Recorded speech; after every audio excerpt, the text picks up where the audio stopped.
I'm Jen. I'm Rhenda.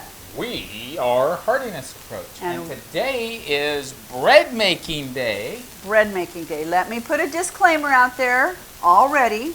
I understand that I am using some white flour. It's unbleached bread flour.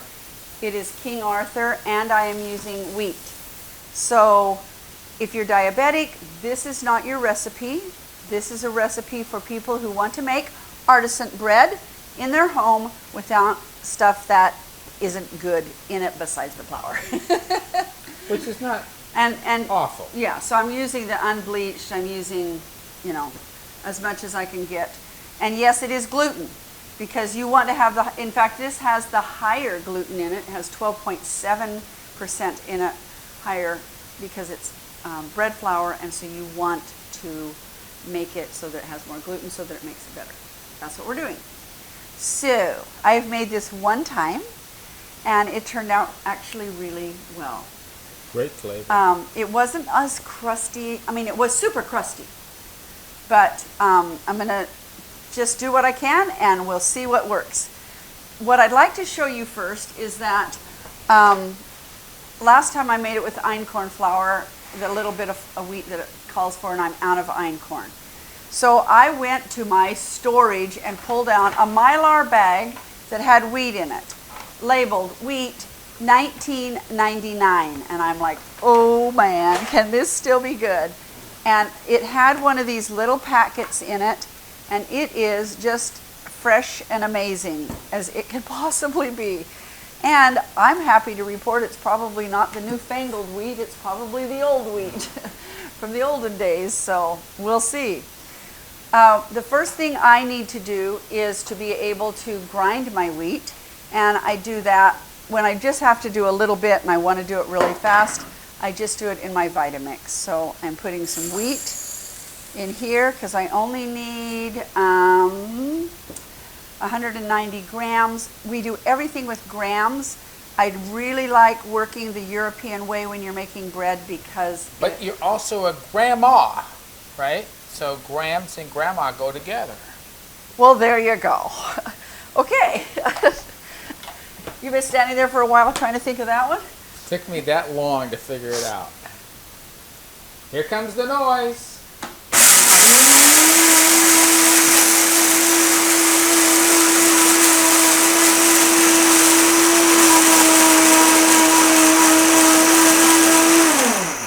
And we're done.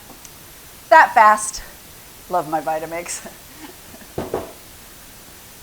All right, so the first thing we're going to do is measure 500 grams of brown flour, bread flour, into our container. So we have the scale here. Why does it say 3? Well, there we go. Okay, it is 3. So and I zeroed out right I zeroed it with the bowl on it. Yep. So, Jim, in that drawer down there is a little metal scoop. This drawer? Mm-hmm.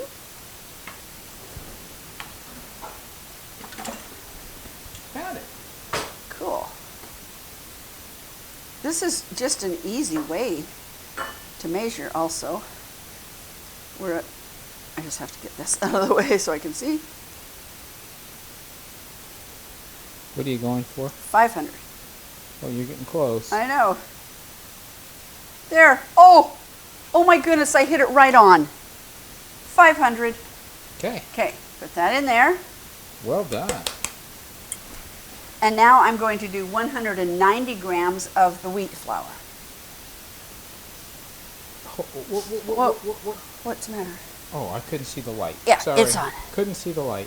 Go to the light. Almost there. I am almost there. Uh-oh. Oh, too much. Too much.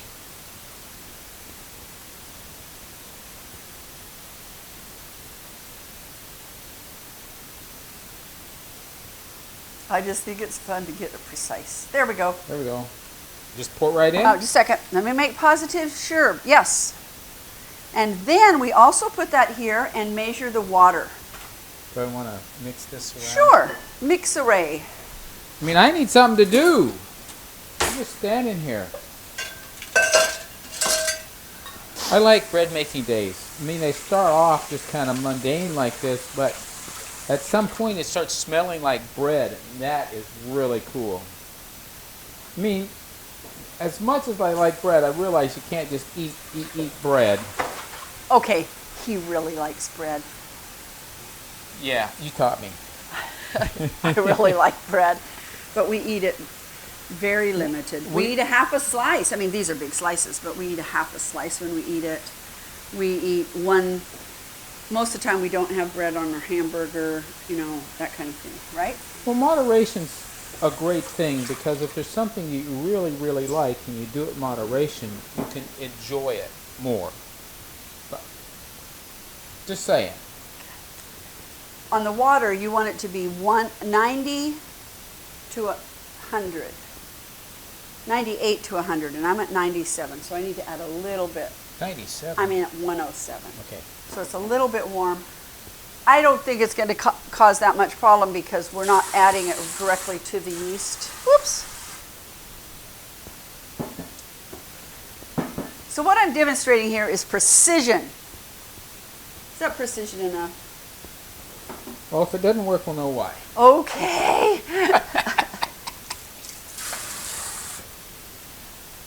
I feel like I'm going back to cold. Ta-da! Okay.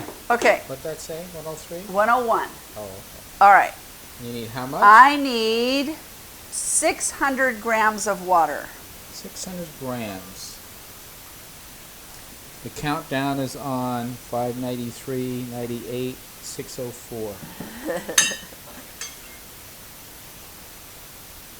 596. 586. Oh, 86. Wow. That's close enough. Dribble. Come on, I want to see the 600. You got a bubble in there. How can you put... Oh, yeah, there you go. You bumped Ta-da! it. Now it's 600. 600. Okay. Now, so what we're going to do is add the water to here, and you're going to mix it completely, and then we're going to let it rest for 10 minutes. Okay. You want to stir it as I put it in? I didn't know that. You can.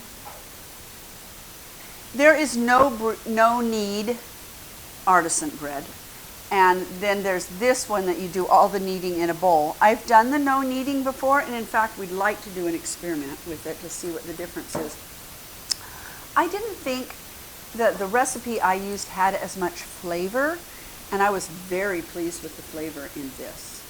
So, but the no knead ones are easy, easy, easy. And what I check for when I go to the store to buy bread, if I'm going to try to find an artisan bread or something that's as healthy as I could possibly get without having made it myself, I always look at the oil. And so often they'll say, we're healthy, we've got canola oil in it. And of course it's not healthy with canola oil in it. And this doesn't have any oil at all. I personally love fat, and so I was like, well, should I just add some? But no, just go with the recipe on this.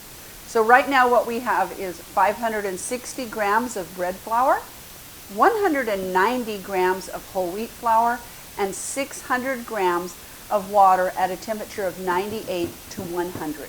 And it is in here. Okay, that's all you have to do. So now we're going to let it sit for 10 minutes. Do you cover it or anything when you let it sit? You're banging, man.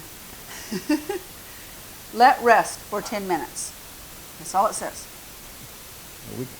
10 minutes later, I'm going to sprinkle 17 grams of, it wants kosher salt. My only kosher salt that I have is the big grain. So I'm just using a plain salt. I'm not using a mineral salt. My understanding is that you probably shouldn't do that. So I'm going to put the salt like that, put it in there, and Jim, I'm going to have you start mixing that in so that the yeast doesn't go right onto the salt, and you need to put that on your hands first, maybe. Rub it on your hands. And then we are going to put in 3 grams of yeast. Well, this isn't working. Not a lot of weight going on there? Yeah, let me pull that out again, reset this. Okay. It was resetting itself as you went. No, it's just not showing anything at all.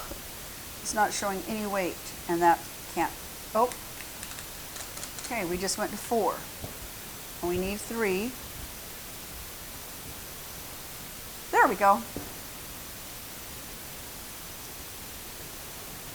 So it's just almost a package. I mean, yeah, it's a package. Okay, so I'm going to sprinkle this now. I came from the old school where if you want bread to raise properly, you mix your yeast with your flour with a little bit of sweetener into it and let it bubble up and then add it to your mixture. I still don't have tremendous faith in doing it this way. It's tradition.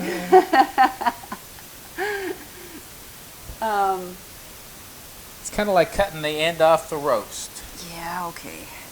So can I share with you if you only want to use one hand in this little tiny bowl? I don't, because I got to move the bowl. It takes 2 hands to move it. Okay, then we're just going to let you do it. I like to get into it and play. So you're supposed to be doing tradition, you know, playing in the mud. This is kind of takes me back. Let me rub this on your hands. It's a soft wetter dough, absolutely, and you want it to be. So he's going to do this for 4 to 5 minutes, and since we're not. How many minutes have I been doing it? 1. You count it? No. You're guessing. I'll set the timer for 3 more. Since we're not sure we can entertain you for 3 minutes, we'll come back unless you think you have words of wisdom. I'm depending on your words of wisdom today. Oh, wise one. We'll be coming right back. Chef Rhenda. 5, 4, 3, 2, 1. Okay. Now it's going to go and rest in my oven that has a proofing temperature for 15 to 20 minutes. Then he's going to knead it for 2 more minutes.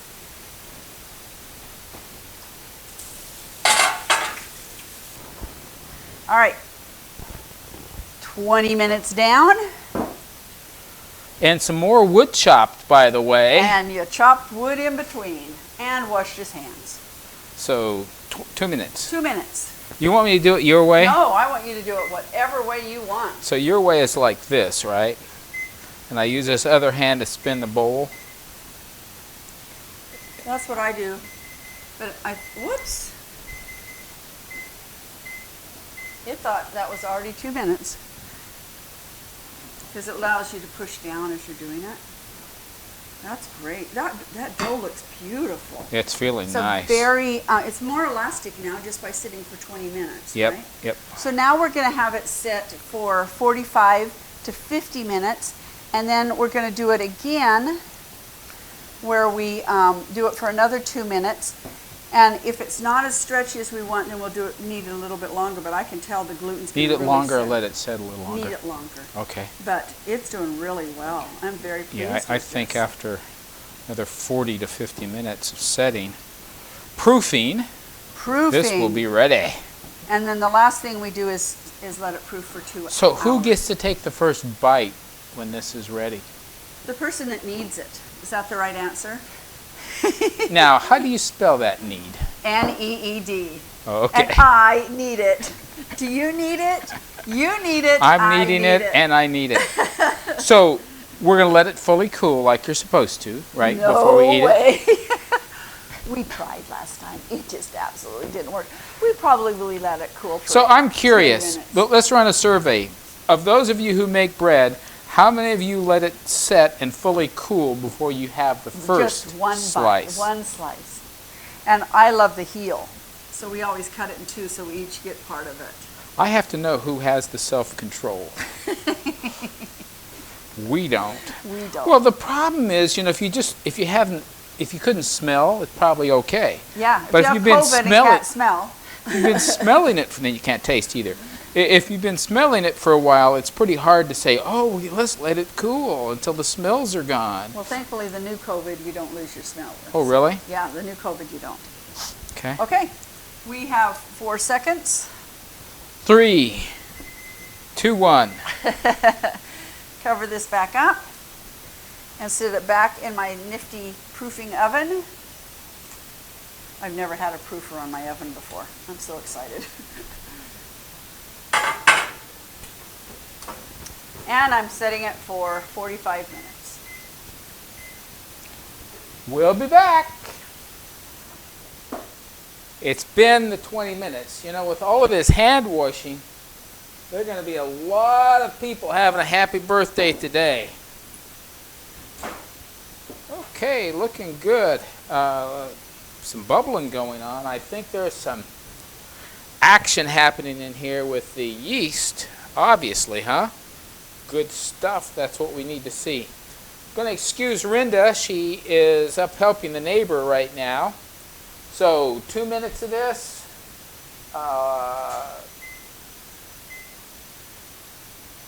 Get it going here so it keeps me straight. Get this kneaded, and then we'll be ready for 2 hours of this to proof. So that'll be great.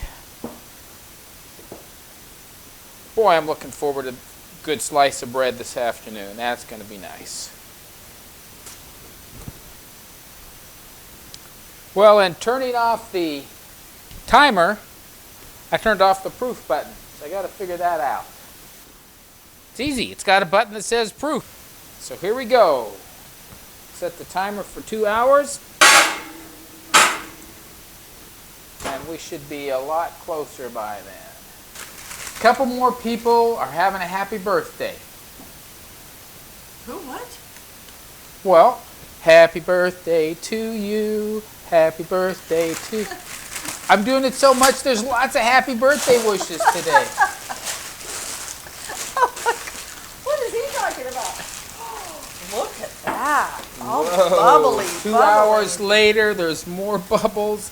It's been proofing wonderfully. Look at that, you guys. That's amazing. Now, what we do is... Do I do this? You might. I don't think you need to now. Because we're going to put this like this. And then you're going to dump that down on it. So we put it on a floured surface. Dump that down on it. And out it comes. Out My it goodness. comes. Look at that. Slips right on out. For the most part. Very good. So a little bit left in there, not much. Okay, so now it wants me to put a little bit of flour on the top. And then, see, that keeps it so that... Okay. Oh, I love the bubbles. Yeah, aren't the bubbles kind of it's neat? super soft. I love it that it's super soft. And you're just going to do this until you roll it into a ball. And then I'm going to talk to them. So, anybody out there want to get me something? I don't even know how it's said. A battinin. It's the kind of bowl that your artisan bread sits in while it's raising. Well, I've priced them there. They're out of reach? Well, they're not out of reach. They're just not a necessity in my life. So the other thing I saw that you can do is put parchment in here. And I'm just going to butter this just a tiny bit.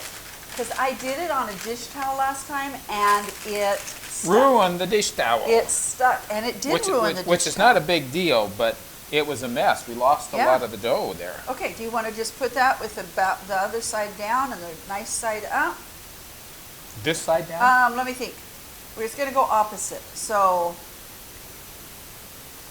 put the bottom side up. Bottom side's up. Like that? Okay, that's not what I meant, but that's okay. But that was the bottom side, and now it's up. For me, the bottom side was what you folded over and didn't have prettiness on it, but it was on the top, so you did it right. So now we're going to let this... I've known you for a long time, and I'm struggling with this still. Sorry, honey. Woo! Okay. So we're going to let this raise for an hour. Just sitting here? Just sitting here. In there? Just sitting here. Just sitting here because it can't go in there. It's just going to rest here. Do we need to have it like closer to the stove? The heater? We can. Well, what temperature does the... But what I am going to do now is take this oven and I am going to put it onto 475. So it's going to heat it up. It is going to heat it up. And with it being on 475, we want it to get really, really hot. The last half hour, I'm going to put my pot in there that I'm going to put this into.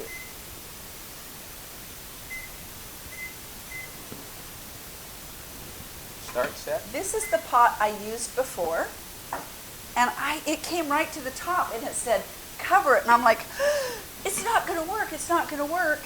It's going to be all stuck in here.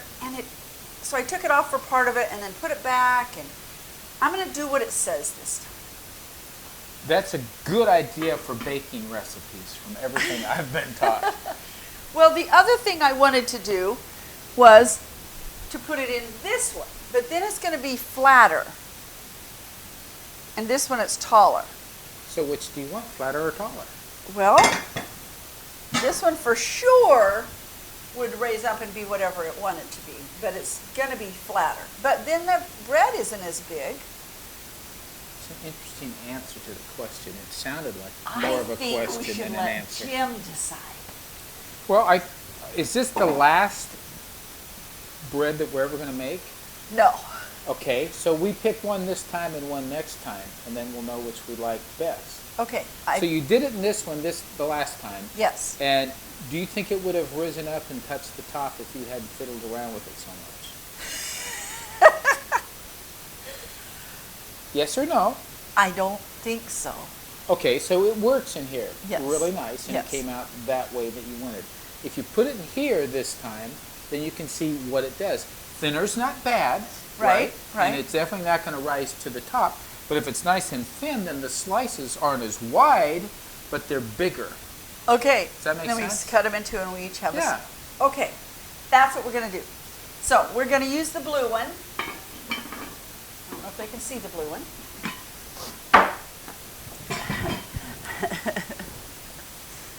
And so just so that you know, I'm going to make sure you understand this. So we place the dough into this for 60 minutes.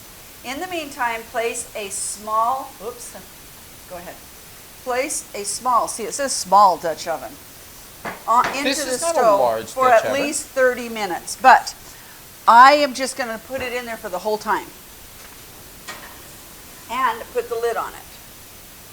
So you're really heating it up. Oh, you heat it up so hot so that when you dump this into it, it starts to cook, like right then. Okay. And do you remember how incredible the crust was? Oh, the crust was amazing. Oh, it was so good.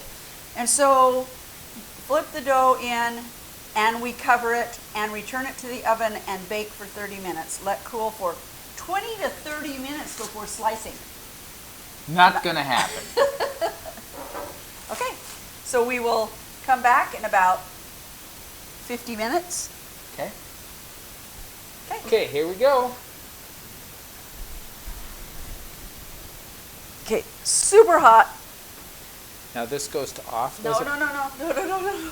We're not done. Now we get to cook it. Okay, I'm Oh. setting this over here. We're getting ahead of ourselves. So now what you're going to do is turn it upside down in here. Oh, you know what? You know what I just saw done? Shall we try it this way? Yes. They just set it in like that. I saw this done. That's pretty awesome, actually. Let's try that. Yeah, I like that. Then we're not turning it upside down. So you putting the We lid just on it change now? And the lid goes on it. Okay. And it goes back into the oven. It's for 30 minutes. It's on 475, which is super hot. All right, this is it. Ready or not? Here it comes.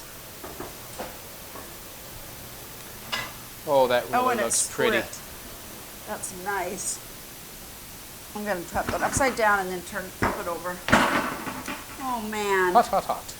You guys, it's not perfectly you know how it splits, but it's split and it looks so pretty. I think you have to score it in No, some you way. don't. It'll split. But we're going to learn and learn and learn until we get it. You can split it.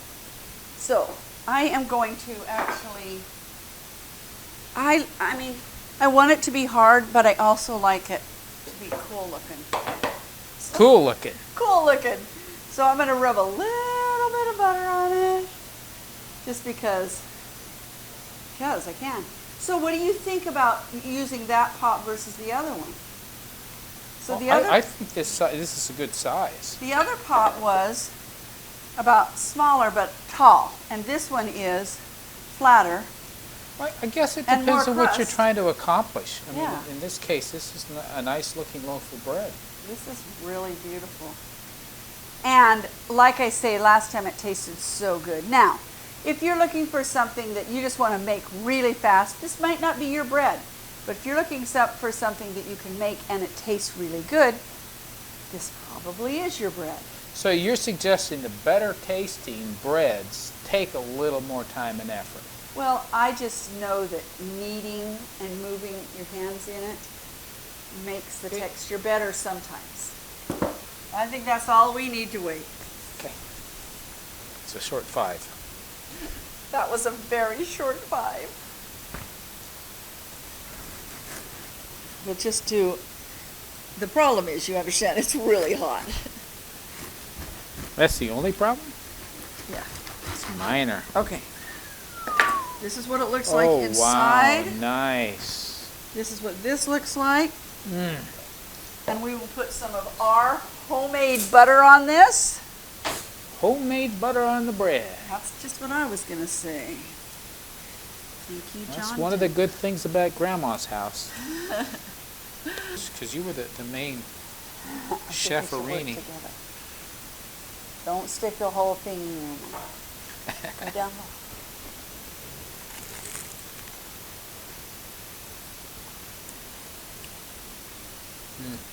You know, there's only one problem. What? There's not enough of it. Wow. Great texture, great flavor. I love the the crust is crust. awesome. We both said crust at the same time. Okay.